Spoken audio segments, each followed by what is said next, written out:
कि कब क्या होगा या आयोग ही जानता, लेकिन मुझे तो लगता है कि ये साल तो बीत ही जाएगा। ये सोचना चाहिए कि 2022 का मुंह न देखना पड़े छात्रों को, और 2021 अंत तक इस बहाली को पूरा कर दे। क्योंकि जो भी सुनता है, चाहे देश में या विदेश में, कि 7 साल से बिहार में कोई वैकेंसी पूरी नहीं हुई है, तो उनको आश्चर्य होता है कि भाई ऐसा कौन सी वैकेंसी है, सिस्टम काम कर रहा है, ऐसा कौन सा सिस्टम काम कर रहा है, कौन बहाली है कि 7 साल में क्लियर नहीं हो रहा है। नमस्कार, मेरा नाम अभिषेक तिवारी है। आप लाइव बिहार देख रहे हैं। लाइव बिहार अपने प्लेटफॉर्म के जरिए लगातार प्रतियोगी परीक्षाओं को लेकर के अभ्यर्थियों के मुद्दे को हमेशा उठाते रहा है। इस बीच अब इंटर स्तरीय 2014 का जो आवेदन निकाला गया था, उसकी प्रक्रिया अभी तक पूरी नहीं की जा चुकी है। हालांकि अब अंतिम चरण में जरूर है। काउंसलिंग के लिए अब अभ्यर्थियों को बुलाया जाएगा, लेकिन एक बार फिर से काउंसलिंग को लेकर विवाद अब सामने आ गया है। और इन विवादों को लेकर के चर्चा यह थी, 25 अगस्त यानी कि आज ही के दिन कुछ अभ्यर्थी अपनी मांगों को लेकर के आयोग के पास भी जाने वाले थे। हमारे साथ छात्र नेता दिलीप है, इन्हीं से हम चर्चा करेंगे, क्योंकि ये भी आज वहां मौजूद थे। क्या हुआ, क्या इन लोगों की मांगे हैं और क्या व्यवधान पैदा हो रहा है, इन तमाम मुद्दों पर हम लोग बात करेंगे। दिलीप, स्वागत है आपका। जी, बहुत बहुत धन्यवाद आपका। जिस तरीके से काउंसलिंग को लेकर के चर्चा तेज कर दी गई है, आप भी जानते हैं किसी भी प्रक्रिया को लेकर पहले से एक माहौल बना दिया जाता है। इस माहौल को लेकर के अभ्यर्थी हमारे प्लेटफॉर्म के जरिए भी आरोप लगा चुके हैं। आप आज आयोग भी गए थे, क्या हुआ? देखिए, 15 सदस्यीय छात्रों का एक प्रतिनिधिमंडल आज आयोग गया था, जिसमें छात्रों ने मुझे फ़ोन करके बताया था कि आप भी आइए। तो हम गए थे और छात्र गए थे अंदर बात करने, लेकिन वहाँ अध्यक्ष और सचिव मौजूद नहीं थे, जैसा कि गेट पे उन लोगों को बताया गया। तो जब भी छात्र वहाँ जाते हैं किसी मांग को लेके, अपनी बातों को आयोग तक पहुँचाने के लिए, तो हमेशा ऐसा देखा गया है कि वहाँ कहा जाता है कि न तो सचिव मौजूद है, न ही अध्यक्ष मौजूद है। तो आज भी वही हुआ है। और ये लोग 5 अगस्त को भी गए थे। उस दिन भी इन लोग का मांग था कि सीट से कम 2.5 गुना ज़्यादा परीक्षार्थियों को काउंसलिंग के लिए बुलाया जाए। और आज भी इन लोगों की मांग यही थी। तो और 1-2 जगह पता नहीं कहाँ ये चल गया था कि 10% या क्या, पता नहीं कि उतना कम लोगों को ही बुलाया जाएगा। अब क्या चला था ये तो मुझे भी पता नहीं है, लेकिन कुछ न्यूज चला था इससे संबंधित, जिससे छात्र आक्रोशित हो गए हैं और बहुत तनावग्रस्त है छात्र। छात्रों का कहना था कि कोई यूट्यूबर है जो इस प्रकार का पहले से ही एक माहौल क्रिएट कर देता है। हाँ, हो सकता है, मैंने तो देखा नहीं है कि ये क्या है, लेकिन ऐसा कुछ न्यूज़ चला है कहीं ज़रूर। उसके बाद ये बात सामने आई, छात्र जो है सो बहुत आक्रोशित हो गए कि बीएसएससी ने तो कोई नोटिस जारी किया नहीं, फिर ये बात बाहर कैसे आ रही है कि इतना ही लोगों को बुलाया जाएगा। लेकिन अगर उस अनुसार बुलाया जाता है तो फिर ये बहुत ही गलत होगा और बिल्कुल ही अमानवीय होगा। और छात्रों की जो मांग है कि सीट से 2.5 गुना ज़्यादा परीक्षार्थियों को काउंसलिंग के लिए बुलाया जाए, वो बिल्कुल ही सही है। मैं भी इसका समर्थन करता हूँ और इसीलिए छात्रों ने मुझे जब बुलाया तो मैं खुद वहाँ गया था, छात्रों से बात करने के लिए ही गया था। आज कोई आंदोलन वगैरह की बात नहीं थी, बस वहाँ था कि अपनी मांगों को आयोग के समक्ष रखना था और छात्रों से मुझे बात करनी थी, इसीलिए मैं भी वहाँ गया था, छात्रों ने बुलाया था। तो छात्रों की जो मांग है वो बिल्कुल जायज़ है, क्योंकि ये 2014 की वैकेंसी और 7 साल बीत चुका है। और इस दौरान ऐसे हजारों परीक्षार्थी हैं जो कहीं ना कहीं जॉब में चले गए हैं, और ऐसे लोगों को अगर बीएसएससी के द्वारा उससे अच्छा पद नहीं मिलता है, मतलब जैसा वो चाहते हैं नहीं मिलता है, तो फिर वो बीएसएससी के थ्रू ज्वाइन नहीं करेंगे। तो ऐसी परिस्थिति में यहाँ सीट खाली रह जाएगी। और दूसरी बात कि 2016 में दोबारा फॉर्म भरने के लिए पटना हाई कोर्ट ने लिंक ओपन करने का आदेश दिया था, जो उम्र संबंधी कुछ 2016 में। जी, 2016 में। तो उस समय जिन लोगों के लिए ओपन किया गया था लिंक, उन लोगों ने तो फॉर्म भरा ही था, लेकिन इसके अलावा हजारों ऐसे लोग थे जो कि फॉर्म भरने के लिए योग्य नहीं थे, लेकिन उन लोगों ने ऐसे ही होता नहीं, हंसी मजाक में फॉर्म भर दिया। छात्रों ने जो नया नया इंटर पास किए थे उन लोगों ने भी फॉर्म भर दिया। और उन लोगों में से बहुत सारे परीक्षार्थी, या तो कह दीजिए कि हजारों परीक्षार्थी पीटी पास कर गए, मुख्य परीक्षा पास हैं, उसके बाद फिजिकल और टाइपिंग में भी वो लोग अपेयर हुए हैं। तो अगर काउंसलिंग में अगर सीट जितना है उससे कुछ ज़्यादा को ही बुलाया जाता है, कुछ ही ज़्यादा को, तो ऐसी परिस्थिति में क्या होगा? एक तो जो जॉब में पहले से है उनको अच्छा नहीं पद नहीं मिलेगा तो वो खाली कर देंगे, छोड़ देंगे। और दूसरे जो ये लोग जो योग्य नहीं थे, फॉर्म भर दिए हैं और पास भी कर गए, तो ये लोग काउंसलिंग में जाएंगे ही नहीं, या इनमें से कुछ अगर जाते भी हैं तो भी वो बाहर हो जाएंगे, क्योंकि वो उस समय तो योग्य थे ही नहीं। तो ऐसी परिस्थिति में हजारों सीट खाली रह जाएगा। तो सीट खाली न रहे और युवा जो है सो बेरोजगार है, उनको नौकरी मिल जाए, क्योंकि 7 साल से वो लोग इंतजार कर रहे हैं। तो इसीलिए ये ज़रूरी है कि सीट से कम 2.5 गुना ज़्यादा परीक्षार्थियों को आप काउंसलिंग के लिए बुलाइए। इससे फ़ायदा क्या होगा कि सीट खाली नहीं रहेगी। आप 7 साल पहले वैकेंसी निकाले, अभी तक पूरी नहीं हुई, और उसमें भी अगर सीट आप खाली रख देते हैं तो फिर तो वो हो गया कि आप बिना मतलब खाना पूर्ति कर रहे हैं। खाना पूर्ति कर रहे हैं, बिना मतलब का वैकेंसी निकालते जा रहे हैं और हर वैकेंसी में सीट खाली रख रहे हैं। तो आप काउंसलिंग में बुलाने में क्या दिक्कत है? काउंसलिंग में बुलाने का मतलब ये तो नहीं है कि आप सबको जॉब ही दे दीजिएगा। दिलीप, नियमावली क्या कहती है, कितने अधिक अभ्यर्थियों को काउंसलिंग के लिए बुलाया जाना चाहिए?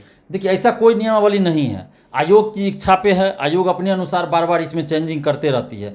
तो आयोग के विवेक पे है कि वो कितने ज़्यादा परीक्षार्थियों को काउंसलिंग के लिए बुलाती है। तो परिस्थिति के अनुसार बुलाया जाता है। जैसे इससे पहले की परिस्थिति कुछ और थी। मान लीजिए द्वितीय स्नातक स्तरीय जो बहाली हुई थी, उस समय काउंसलिंग के लिए बुलाया गया था, तो उस समय की परिस्थिति कुछ और थी, क्योंकि उसमें 3 साल 4 साल में वैकेंसी पूरा हो गई थी। लेकिन इसमें 7 साल लग गया है, ये अंतर है। यहाँ 7 साल बीत चुका है, और ऐसी परिस्थिति में मैंने पहले भी कहा कि हज़ारों लोग जॉब में चले गए होंगे। और दूसरी बात कि बहुत सारे ऐसे अभ्यर्थी इसमें पास कर गए हैं जो फॉर्म भरने के लिए योग्य ही नहीं है। तो वो लोग तो किसी भी परिस्थिति में जॉब में ज्वाइन ही नहीं कर सकते हैं ना, उनका तो हो ही नहीं सकता है। चाहे कुछ भी कर ले, वो काउंसलिंग में उन लोगों को छांट ही दिया जाएगा, उन लोगों को बाहर ही कर दिया जाएगा काउंसलिंग के बाद। तो फिर सीट तो खाली रह जाएगी ना। इसीलिए ये ज़रूरी है कि कम से कम 2.5 गुना ज़्यादा, अगर आयोग को मन हो तो 3 गुना बुला ले, 3 गुना लोगों का काउंसलिंग करा ले, क्या दिक्कत है? लेकिन कम से कम 2.5 गुना ज़्यादा परीक्षार्थियों का काउंसलिंग करा ले, ताकि अगर सीट खाली होता है तो काउंसलिंग कराया रहेगा, तो रैंक के अनुसार से जिनका ऊपर रहेगा उनको आप बुला लीजिएगा, नौकरी दे दीजिएगा, उनका सिलेक्शन कर लीजिएगा, फाइनल आपका रिजल्ट। पद खाली नहीं रहेगा। बस वही मैं चाहता हूँ कि पद एक भी सीट खाली न रहे, क्योंकि यहाँ बेरोजगारी की मार झेल रहा है युवा, और 7 साल से इस वैकेंसी में लगे हुए हैं लोग। इसमें बहुत सारे परीक्षार्थी ऐसे हैं, हजारों, जिनकी उम्र समाप्त हो चुकी है, वो कहीं आप सरकारी नौकरी के लिए फॉर्म नहीं भर सकते हैं। हजारों परीक्षार्थी ऐसे हैं जो शादीशुदा हो गए होंगे, निश्चित रूप से बाल बच्चेदार 7 साल होंगे, लंबा समय होता है। बाल बच्चेदार होंगे, उनकी फैमिली की आशा जुड़ी हुई है इससे। तो ये मानवीय पक्ष भी कहता है कि आप सीट खाली ना रखें, क्योंकि आप वैकेंसी निकाले किस लिए थे? सीट भरने के लिए ना। बिल्कुल। तो आप जितना सीट पे वैकेंसी निकाले उतना को जॉब दीजिए। दिलीप, 5 अगस्त को जब अभ्यर्थियों ने जाकर आयोग के अफसरों से मुलाकात किया था, तब ये बातें आई थी कि हम इस पर विचार जरूर करेंगे। फिर ये बीच में खबर कहाँ से आ गई कि 10% ही अधिक अभ्यर्थियों को बुलाया जाएगा? देखिए, ये तो कभी कभी क्या अधिकतर ऐसा होता है कि जब आंदोलन होता है तो आयोग कोई भी हो, उसके सचिव या अध्यक्ष छात्रों को, 5 छात्रों को, 7 छात्रों को बुला लेते हैं और उनको मीठा मीठा बात बोल के बरगला देते हैं, गुमराह कर देते हैं। कि मौखिक रूप से वो बोल देते हैं कि हम ये कर देंगे, वो कर देंगे, लेकिन बाद में होता है कि नहीं किया जाता है। तो आयोग ने अगर ऐसा कहा तो उनको लिखित में कुछ देना चाहिए। अगर ऐसा आयोग के सचिव या अध्यक्ष महोदय ने कहा तो उनके अपने बात पे कायम रहना चाहिए।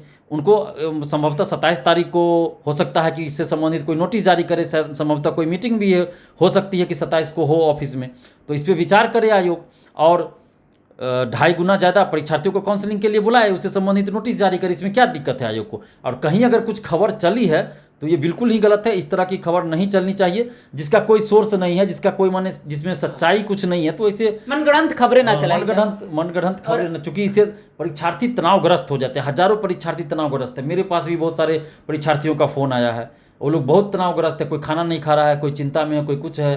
तो इस तरह का नहीं खबर चलाना चाहिए, क्योंकि 7 साल से कोई भी जॉब का इंतजार कर रहे हैं। उनके लिए समझिए कि जिस दिन उनका सिलेक्शन होगा वही उसी दिन उनके लिए दीपावली होगी, छठ होगा और होली होगा। दिलीप जी, काफ़ी प्रतियोगी परीक्षाओं के मुद्दे को हम लोग लगातार उठाते रहे हैं। ऐसे में सवाल अब यह बनता है कि खास तौर पर BSSC काउंसलिंग वाली ये जो प्रक्रिया है, इसको लेकर क्या संभावना बन रही है? आपको क्या लगता है, क्या होने वाला है?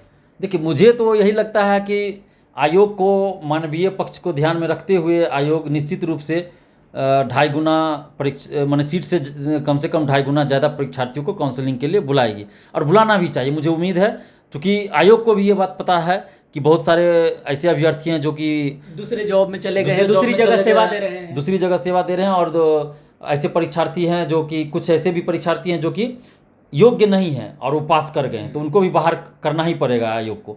तो इसलिए आयोग निश्चित रूप से, मुझे उम्मीद है कि मानवीय पक्ष को ध्यान में रखते हुए और सीट खाली न रहे, इसको ध्यान में रखते हुए 2.5 गुना ज़्यादा काउंसलिंग में बुलाया जाएगा। एक आखिरी सवाल और पेचीदा सवाल, जो जिन खबरों की लगातार आप लोग चर्चा कर रहे हैं, जो भी अभ्यर्थी चर्चा करते हैं, खबर पहले दिखाकर माहौल बनाया जाता है, उन खबरों का कितना असर आयोग के ऊपर होता है? क्या उससे मिला जुला कोई प्रक्रियाएं देखने को मिली है? देखिए, कभी कभार तो ऐसा होता है कि जो खबर बाहर चल गई, चाहे वो यूट्यूब चैनल पे चले या अखबारों में छप जाए, तो उसके थ्रू आयोग जो है माहौल देख लेता है कि छात्रों के बीच क्या इस मुद्दे को लेके माहौल है, कैसा आक्रोश है छात्रों का। और होता क्या है कि कोई भी मुद्दा जब ज्वलंत होता है तो आक्रोश ज़्यादा होता है, धीरे धीरे जब वो आगे बढ़ता है यानी कि समय पास होते जाता है तो उस आक्रोश शांत हो जाता है, लोगों का गुस्सा शांत हो जाता है। तो ये फंडा आयोग के द्वारा अपनाया जाता है। तो इसलिए मैं बार बार ये अपील करता हूँ कि कोई भी चैनल अगर सही में छात्र हित की बात आप करते हैं, चाहे कोई भी चैनल हो या शिक्षकगण हो, तो प्लीज़ इस तरह की खबरें ना चलाएं, आयोग के प्रवक्ता की तरह खबर ना चलाएं। कुछ लोग हैं जो आयोग की प्रवक्ता बन जाते हैं, आयोग के प्रवक्ता बन जाते हैं, सरकार के प्रवक्ता की तरह टीचर और यूट्यूब चैनल काम करते हैं। तो इस तरह की बात नहीं होनी चाहिए। जैसे बिहार दरोगा के मामले में ही देखिए, एक दो टीचरों ने चला दिया कि इतना कटअप होगा, उसके बाद यूट्यूब चैनल वाले भी चला दिए, कुछ कुछ जो पढ़ाते हैं यूट्यूब चैनल सब पे वो लोग कि दरोगा का कटअप 80 से ऊपर जाएगा तो ये होगा वो होगा। अब देखिए क्या हुआ फाइनल, उससे भी ज़्यादा कटअप चला गया, हुआ कटअप दिया ही नहीं दरोगा का। ये BSSC वाले में भी जब टाइपिंग को लेकर के खबरें चलाई गई थी कि 35 और 40 मांगेगा, जबकि टाइपिंग का कोई स्पीड का जिक्र ही नहीं था विज्ञप्ति में, लेकिन खबरों के बिहाफ पे आप कह सकते हैं कि टाइपिंग की जो स्पीड है उसको बना दिया गया, अब 35 और 30 बना दिया गया। वही बात मैंने कहा कि आयोग इस चीज़ को मतलब भांप लेता है कि स्टूडेंट के बीच जो है इस खबर को माने अगर चल रही है कोई खबर तो उस पर क्या माहौल चेक करने के लिए ऐसा खबर चलवाया जा सकता है। जी। अब देखिए, अब स्पीड का चल गया 40-45, छात्रों ने मांग कर दिया कि 30-35 होना चाहिए, 25-30 होना चाहिए, आ गए। तो आयोग विज्ञप्ति में जबकि था ही नहीं, विज्ञप्ति में तो कुछ था नहीं, तो ये इसका तो जिक्र ही नहीं होना चाहिए था।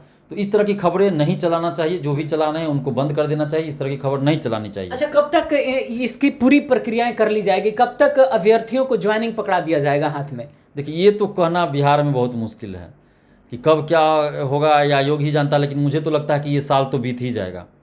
इस साल में ज्वाइन तो नहीं मुझे लगता है कि करवा पाएगी ये आयोग। अगला साल 2022 में आप जब करा दे, क्योंकि ये तो 7 साल देख रहे हैं किसी तरह टाइम पास, जैसे लगता है कि इनको लगता है ना कि हम टाइम पास करते करते खुद रिटायर हो जाए, लेकिन ये बहाली क्लियर ना हो, इस तरह से ये चल रहे हैं। तो काउंसलिंग कराने में आपको इतना समय क्यों लग रहा है भाई? आपको काउंसलिंग का डेट घोषित करने में इतना समय लगता है, फिर काउंसलिंग का डेट घोषित कीजिएगा, उसके 10 दिन 15 दिन बाद आप काउंसलिंग शुरू कीजिएगा, फिर 1 महीना आप काउंसलिंग चलाइएगा, फिर उसके बाद रिजल्ट, फाइनल रिजल्ट तैयार करना है, उसके लिए आप 4 महीना लीजिएगा। ये कोई तरीका थोड़े होता है। आप इसको तो फास्ट कर देना चाहिए। तो मुझे लगता है कि इस साल क्लियर नहीं होगा, लेकिन मैं उम्मीद क्या, मैं मांग करता हूं कि इस साल क्लियर कर दे, 2022 का मुंह न देखना पड़े। आयोग को ये सोचना चाहिए कि 2022 का मुंह न देखना पड़े छात्रों को, और 2021 अंत तक इस बहाली को पूरा कर दे, क्योंकि ये आयोग के लिए भी बड़ी ही शर्म की बात है। जो भी सुनता है, चाहे देश में या विदेश में, कि 7 साल से बिहार में कोई वैकेंसी पूरी नहीं हुई है, तो उनको आश्चर्य होता है कि भाई ऐसा कौन सी वैकेंसी है, सिस्टम काम कर रहा है, ऐसा कौन सा सिस्टम काम कर रहा है, कौन बहाली है कि 7 साल में क्लियर नहीं हो रहा है। तो आयोग को कम से कम अपनी छवि का भी ध्यान रखना चाहिए कि, और इससे उसका नुकसान ही हो रहा है, छवि खराब हो रहा है। तो इस बात को ध्यान में रखते हुए मैं आग्रह करता हूं BSSC के सचिव और अध्यक्ष महोदय से कि BSSC प्रथम इंटर स्तरीय बहाली को 2021 में ही पूरा कर दीजिए। फाइनल रिजल्ट आप प्रकाशित कर दीजिए, यहाँ तक कि ज्वाइन करवा दीजिए, सब कुछ करवा दीजिए। 2022 का मुंह मत दिखाइए। दिलीप जी, एक छोटा सा अब संदेश अभ्यर्थियों को लेकर के, और जो तथाकथित लोगों पर आरोप लगा रहे हैं आप लोग या अभ्यर्थी, उनको लेकर के आपके तरफ से क्या ऐसा संदेश, किन खबरों को लेकर के वो चले? जबकि खबर पहले आ जाती है उसका सिरदर्द भी हो जाता है, अभ्यर्थी तनावपूर्ण होने लगते हैं। देखिए, मैं तो आपके चैनल के माध्यम से सभी छात्र छात्राओं से, परीक्षार्थियों से अपील करता हूं कि कोई भी खबर अगर चलती है तो उसको आप 100% सही मत मान लीजिए, जब तक कि आयोग की वेबसाइट पे कुछ नहीं आता है। क्योंकि ऐसा बहुत बार देखे हैं कि यूट्यूब पे चल गया, अखबारों में छप गया, लेकिन वैसा कुछ होता ही नहीं है। तो मैंने पहले भी कहा कि जब भी छात्र एकजुट होते हैं आंदोलन के लिए, या फिर परीक्षा में धांधली हुआ उसके खिलाफ, तो कुछ लोगों द्वारा ऐसा किया जाता है जानबूझ के कि ऐसी खबर चला दी जाती है, उसमें शिक्षकगण भी कुछ 2-4 शामिल है पटना के, कि फलना डिपार्टमेंट में इतना वैकेंसी आ रही है, दरोगा का 2700 फिर वैकेंसी आ रही है, तो BSSC CGL 3 वैकेंसी अगले महीना आ रही है। तो इस तरह की खबरें चला दी जाती है, इस तरह की बात, और यहाँ तक कि अखबारों में भी छपवा दी जाती है। सबसे बड़ी बात देखिए, अखबारों में भी छपवा दी जाती है। काहे?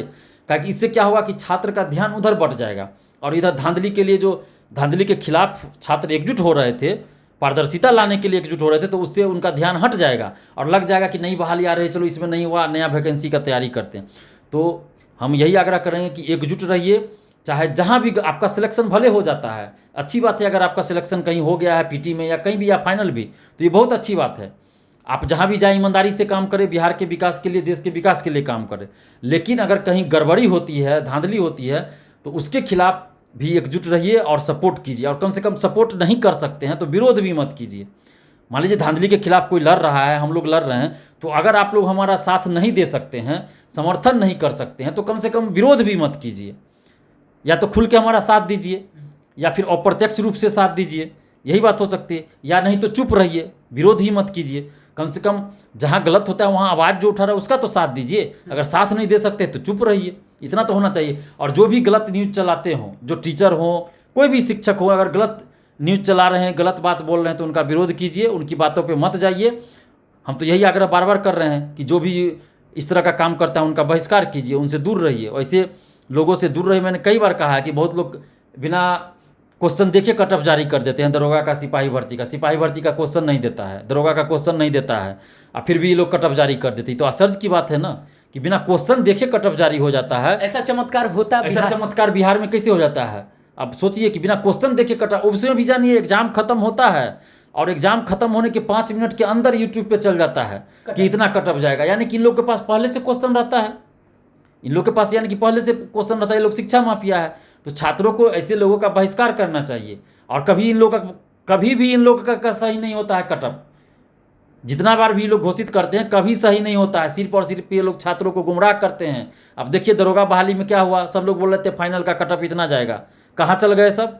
दरोगा का तो कट ऑफ ही नहीं दिया, सर्जेंट का कट ऑफ बताया आयोग की सर्जेंट का है, तो कहाँ गए इतने लोग जो बाबा बन रहे थे, टीचर लोग जो भी भविष्यवाणी कर रहे थे कि इतना कट ऑफ दरोगा का जाएगा, तो आज वो लोग चुप क्यों हो गए? आयोग तो बोल रहा है कि हम दरोगा का कट ऑफ ही नहीं देंगे, न दिए हैं, ये सर्जेंट का कट ऑफ हो गया। तो उस समय कहे नहीं लोग भी बोले कि दरोगा का कट ऑफ इतना गया है और इतना है, आयोग के पास जाना चाहिए इन लोगों को कि दरोगा का कट ऑफ जारी कीजिए। तो उस समय तो ये लोग चुप हो जाते हैं। लेकिन जैसे ही कोई एग्जाम होगा तो कट ऑफ जारी कर देंगे, सबसे पहला काम। लगता है जैसे कि चुनाव नहीं होता है, उससे चुनाव से पहले जो ओपिनियन पोल आ रहा है, एग्जिट पोल जो जारी कौन जीत रहा है, किसकी सरकार बन रही है, ये लोग कर दिया है। मतलब व्यवसाय बना दिया है एकदम।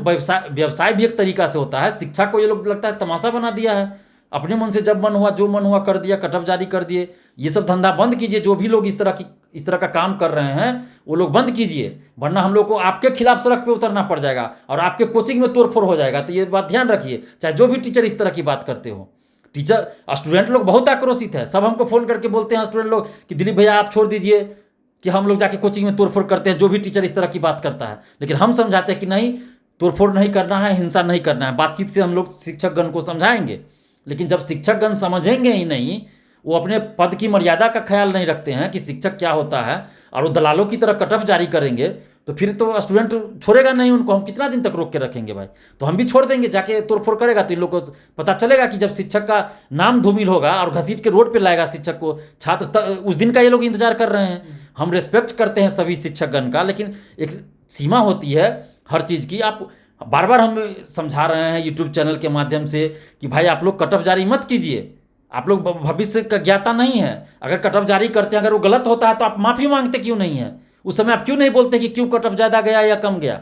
बीपीएससी में देखिए 66वीं बीपीएससी पीटी में सब कहा कि 100 से ऊपर कट ऑफ नहीं जाएगा, लेकिन एक भी बता दीजिए टीचर ने कहा या जिसने भी कट ऑफ जारी किया कि 100 से ऊपर कट ऑफ जब 108 गया जनरल का, तो एक भी टीचर ने ऐसा कहा कि 108 सामने नहीं आया? कोई सामने क्यों नहीं आया? सामने नहीं आया। और एक जो दलाल आया सामने, तो वो लोग क्या बोलता है, क्वेश्चन ईजी था इसलिए कट ऑफ ज़्यादा चला गया। तारे तुमको पहले पता नहीं था कि क्वेश्चन ईजी था? तुम क्वेश्चन नहीं देखे थे?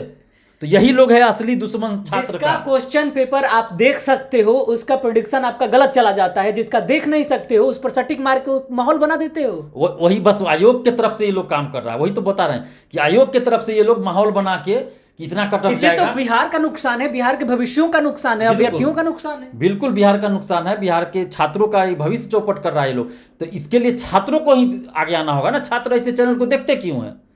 ऐसे शिक्षकों को सुनते क्यों? ऐसे शिक्षकों का बहिष्कार करें। जो भी शिक्षक इस तरह की बात करते हैं उनका बहिष्कार कीजिए, उनको देखिए ही मत। बिल्कुल आपने सही कहा। और अभ्यर्थियों को लेकर के बीएसएससी मुद्दे पर अगर हम आएंगे तो आपसे एक फिल्म का डायलॉग मुझे याद आ रहा है कि डर से डर कर मत रहो यार, डर को डराओ। जो भी प्रेडिक्शन करता है, जो भी सूत्रों के हवाले से खबर बताता है, जिसका भी चाहे जो भी सोर्स हो, अगर आपको बातें या फिर आयोग के द्वारा जारी किया गया नोटिफिकेशन तक अगर आपको पसंद नहीं आता है या फिर आपको लगता है कि नियमों का उल्लंघन हो रहा है, तो आप आयोग के सामने अपनी मांगों को लेकर रख सकते हैं, जा सकते हैं। आप अपने लिए, अपने हक के लिए खुद भी लड़ सकते हैं। आपके मुद्दों को हम लगातार ऐसे ही उठाते रहेंगे। और तथाकथित लोगों पर जो आप लोग लगातार यह आरोप लगाते हैं कि वो पहले से माहौल बना देते हैं, तो जब ये बातें आपकी समझ में आ जाती हैं, जब ये बातें आप पहले से जानते हैं, फिर भी डर क्यों जाते हैं? अगर आयोग उस तरीके का हरकत करता है तो आयोग को कोर्ट में भी आप चुनौती दे सकते हैं, और ऐसा करते हुए हमने देखा भी है अभ्यर्थियों को। तो डरने का नहीं, अब डराने का वक्त है। इस खबर में फिलहाल इतना ही। आगे की खबरों के लिए आप बने रहे हमारे साथ। नमस्कार। लाइव बिहार यूट्यूब पर सब्सक्राइब और फेसबुक पर लाइक जरूर करें।